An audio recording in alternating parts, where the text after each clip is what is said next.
안녕하십니까, 한국랜드입니다. 요즘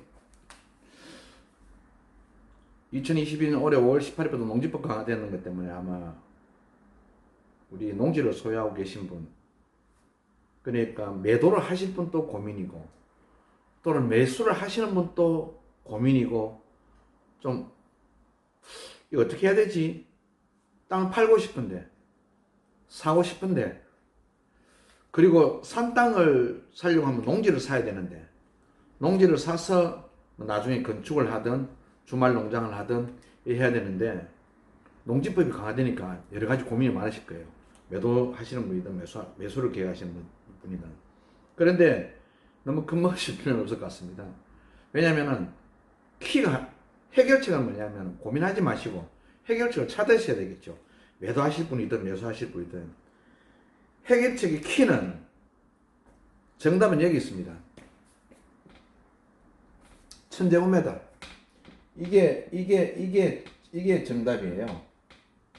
이게 왜 정답이냐면, 우리가 300평 미만, 300평 미만, 300평 미만에 대해서는 주말 체험 농농의 목적으로 소유를 해도 되고, 농지 실태 조사에 있어 가지고도 조금 자유롭습니다. 그리고 물론 농사는 지어야 되죠. 이것도 당연히 뭐 농지 취득 자격 증명을 신청해야 되고 본인이. 그런데 다른 뭐냐면, 여기에는 즉시 건축 가능, 이 부분이 이제 우리가 활용할 수 있는 부분이라는 거죠. 그래서 1000제곱미터 이상과 1000제곱미터 이하로 했을 때, 매도하시는 분이든 매도하실 분, 매수하실 분, 결론부터 먼저 말씀드리면, 1000제곱미터 매도하실 분은 1000제곱미터 이하로 만들면 되고, 매수하실 분은 1000제곱미터 이하를 매수하시면 되는 거예요. 그러면은 농지법 규제에 대해서 활용할 수 있고 자유로울 수 있는 부분이 있습니다. 자, 그러면 무슨 내용인지 아시겠죠, 그죠? 우리가 뭐 1000제곱미터 이상, 뭐 예를 들어 뭐 500평이다, 700평이다, 1000평이다 농지를 소유하고 계신 분들 중에서 매도를 하시려고 하는데, 이렇습니다. 이 1000제곱미터 이상 이래 가지고 계신 분들은, 이 땅을 예를 들어서 500평이다, 600평이다, 이 농지를 매도를 하시려고 하는데, 이 농지를 사실 분은 딱 두 종류의 파트밖에 없습니다. 첫 번째, 농사를 지으실 분. 두 번째, 농민이죠. 그렇잖아요. 농지법 때문에 계속 농지 실태 조사를 하는데, 이 토지를 매입하실 분은요, 이 평수가 1000제곱미터 이상 가는 분들은요, 이걸 매입하실 분은 농사 지으실 분, 아니면 두 파트. 두 번째는, 아니면 상업적 목적으로 큰 평수를 원하는 개인 또는 기업체. 그렇죠. 개인이, 실수요자는 지금 어떤 분들이냐면, 여러분들 매도하시는 분들은 지금 잘 못 느끼고 계실 거예요. 지금 현재 뭐 저희들 한국 알랜드를 통해서 이렇게 의뢰를 하신 분이나, 다른 유튜버 부동산 중개업소를 통해서 의뢰하신 분들이나, 대부분은 실수용 목적 1000제곱미터 이하 100 몇십 평, 200 몇십 평 수요자가 대부분 거의 반 이상이 아니고 한 7, 80% 이상은 차지하실 거예요. 그런데 매도하신 분은 통째로 이렇게 좀 해달라고 이야기를 하셔요. 통째로 하실 분은 딱 이 두 분밖에 계십니다. 두 파트밖에. 그래서 방법은 분할이죠. 분할입니다. 분할. 그러면 이제 분할을 하려면,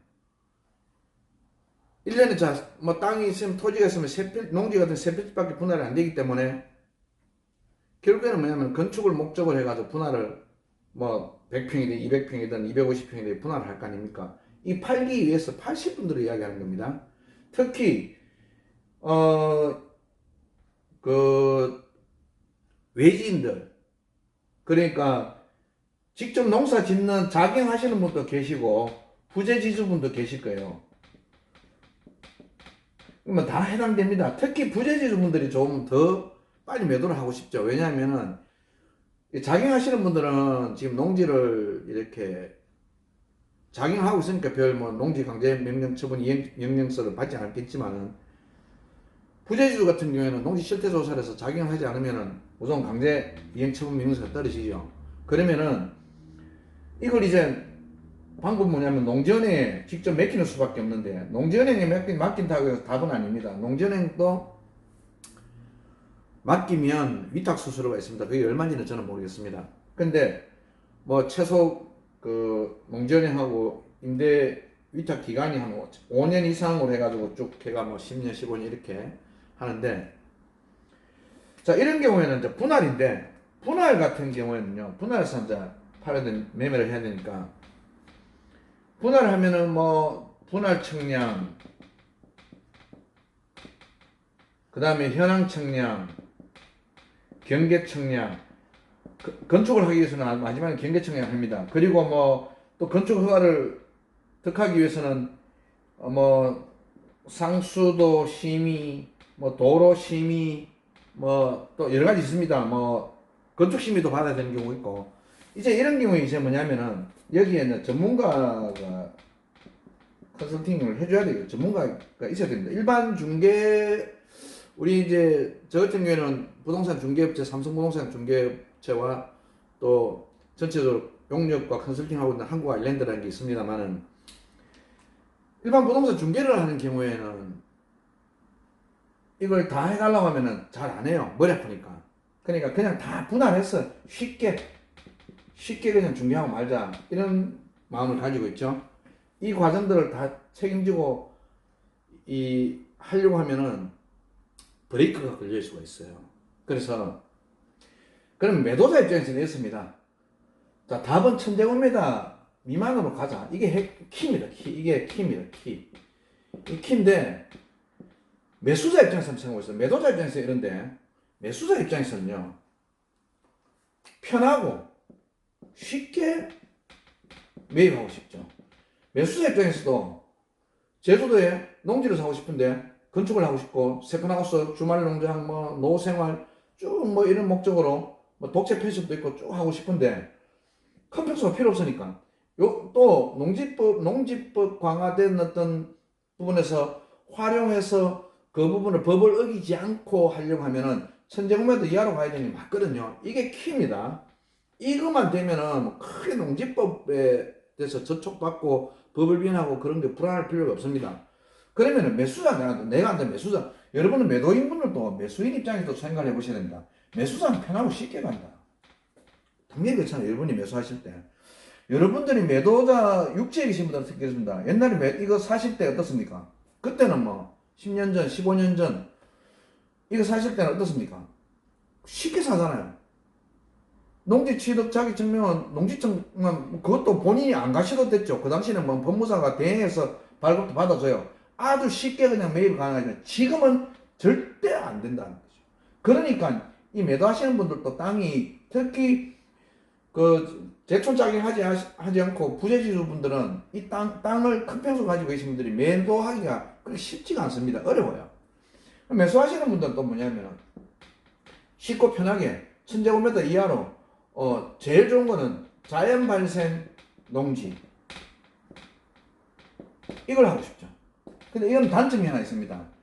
자연 발생 농지는 농지가 어떻게 반듯반듯하겠습니까? 뭐 이렇게 반듯반듯하지 않잖아요. 뭐 정사각형, 지사각형. 그런데 반듯반듯하게 하려면 일단 분할을 요청해야 되겠죠. 두 번째는 마음에 안 들면 분할 요청해야 돼요. 분할 요청. 근데 지주분들이 또 쉽게 분할을 요청했을 때 쉽게 분할을 이렇게 해주지 않습니다. 이 과정을 다 거쳐야 되기 때문에 전문가를 끼야 되고. 그 다음 세 번째, 이도 저도 안 되면 지목이 그냥 임, 현황은 닫힌 것. 이게 이제 해안 쪽에는 잘 없습니다. 이런 경우가. 이제 중산간 쪽으로 가면 좀 있는데, 해안도 들어 있는데 귀하고. 그렇습니다. 이걸 하든지. 아니면 네 번째, 뭐, 아니, 대지를, 구옥이요. 촌집. 이거는 좀 더 비싸겠죠? 보통 대지가 옆에 건축 가능한 농지의 가격의 150에서 한 200% 정도의 가격이 형성되어 있습니다. 그러면 좀 더 주고 대지를 사서, 구옥을 사서, 아니, 리모델링을 싹 해버리든지, 아니면 타운하우스를 그냥, 좀 비싸더라도 타운하우스를 사시든지, 이렇게 해야 되거든요. 지금 제주도에, 오늘 또 뭐 보니까 부동산 그 뉴스에 보니까 제주도는 비규제 지역이다 보니까 최근에 제주시하고 서귀포시 토지와 주택 거래가 아주 많이 됐어요. 전국에서 비율적으로 굉장히 높습니다. 2순위인가 그렇던데. 왜냐하면 이 뭐 웃자고 하는 이야기는 아닙니다만은 고객분 중에 그저께 전화가 왔습니다. 매수하실 분인데 뭐 한 2달 전에 저한테 의뢰를 많이 하셨는데, 아 대표님 빨리 지금 땅을 하나 빨리 제주도에 사야 되겠어요. 아 아직 못 사셨습니까? 유튜브도 많이 보시죠. 그러니까 그 갑자기 또 왜 그러십니까? 재밌는 분이신데, 제주도는 세계 자연유산 지역이잖아요. 그러니까 유네스코 세계 자연유산 지역이 우리나라 2군데죠. 지정된 데가. 제주도는 통째로 그렇습니다. 뭐 거문오름부터 뭐 제주도 한라산부터 뭐 성산 일출봉부터 쭉 전체 그렇습니다. 뭐 생태계도 유네스코 지정이고 지질공원도 유네스코 지정이고, 그 다음에 세계자연유산이 지정된 게 우리나라가 제주도 통째로 제주도하고, 그 다음에 우리 서해안 갯벌, 뭐 보성, 뭐 신안 이런 갯벌 여기 2군데예요. 그래서 러시아가 우크라이나를 침공했는데, 우크라이나가 이제 유엔 세계 유네스코에 이제 러시아를 규탄 좀 하자. 전 세계적으로 공정을 만들자. 왜? 지금 문화유산 지정하려고 하는 것을 갖다가 파기했다. 수도원을 50군데를 파기했다. 그런데 러시아도 그건 유네스코로 세계 문화유산으로 지정이 안 돼 있기 때문에 파기한 건데, 유네스코로 지정되어 있는 자연유산은 문화유산을 파기해버리면 세계 공적이 되죠. 저번에 그 IS, 알카에다, 뭐 탈레반, 뭐 이슬람 뭐 근본주의인가 원리주의인가는 잘 모르겠습니다만 막 많이 뭐 파괴해가지고 세계 공적이 돼버렸잖아요. 그 나라가 아니지만은 그 조직들은 어쨌든 전쟁이라도 가장 안전한 곳이 세계 자연유산과 문화유산이 지정된 곳이라. 또 제주도에는 문화유산으로 지정된 곳 한 곳도 있죠. 우리나라 문화유산에 14곳인가 그런데 문화유산이 용암동굴은 문화유산입니다. 만장굴.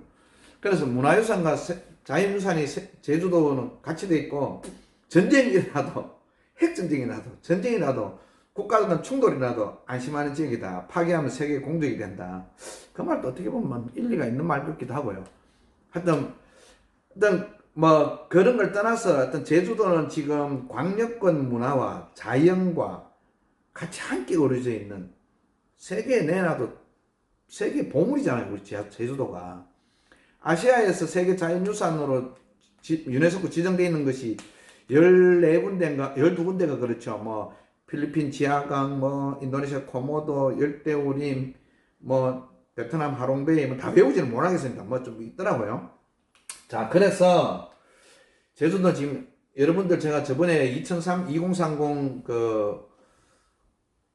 제주도 개발 계획에 보면 20조를 투입을 해서 18대 핵심 프로젝트를 개발하는 확장고시 된 걸 쭉 한번 설명을 제가 드렸습니다. 근데 그런 내용들을 종합적으로 보더라도 제주도는 향후 계속적인 어떤 입도가 될 것, 많은 분들이 제주도를 좋아하실 것 같아요.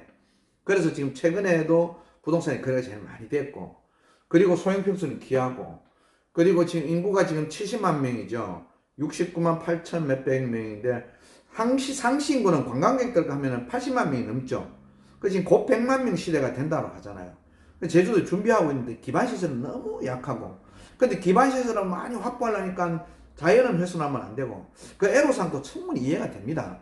어쨌든 우리는 제주도 자연은 보호해야 되기 때문에, 하여튼 건축 가능한 농지는 지금 귀하다. 그리고 핵심은 뭐냐면은 농지법이 강화되기 때문에 더욱더 귀하다.